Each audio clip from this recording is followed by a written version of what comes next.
Hi, എന്തൊക്കെയുണ്ട് വിശേഷം? സുഖമാണ്. അപ്പോൾ ഇന്നത്തെ വീഡിയോ വന്നിട്ട് ഒരു ലേണിംഗ് സെഷനാണ്, എസ്പെഷ്യലി ഫോർ UK സ്റ്റുഡൻസ്. അവരുടെ പാരൻസിനും പ്രയോജനപ്പെടുന്ന ഒരു വീഡിയോ ആണ്. കുട്ടികൾക്കൊക്കെ പറഞ്ഞു കൊടുക്കാൻ പറ്റും. അപ്പോൾ മാത്തമാറ്റിക്സിലെ ഇൻഡെക്സ് ലോ എന്താണെന്ന് നമുക്ക് നോക്കാം. ഓക്കെ, അപ്പോൾ ഇൻഡെക്സ് ലോയിൽ ഫസ്റ്റ് വരുന്നത് മൾട്ടിപ്ലിക്കേഷൻ ലോ ആണ്. അപ്പോൾ multiplying the powers with the same base. Multiplying the powers with the same base. So we are multiplying powers with the same base.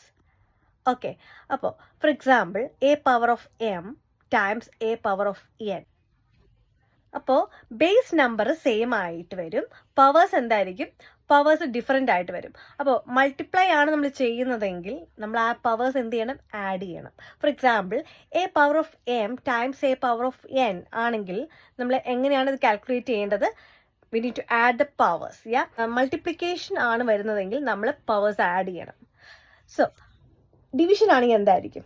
Dividing the indices with the same base. Okay, A power of M divided by A power of N ആണെങ്കിൽ A power of M take away N means നമ്മൾ അത് subtract ചെയ്യും, powers subtract ചെയ്യും. So multiplication ആണെങ്കിൽ powers add ചെയ്യും, division ആണെങ്കിൽ powers subtract ചെയ്യും. Okay, മനസ്സിലായോ?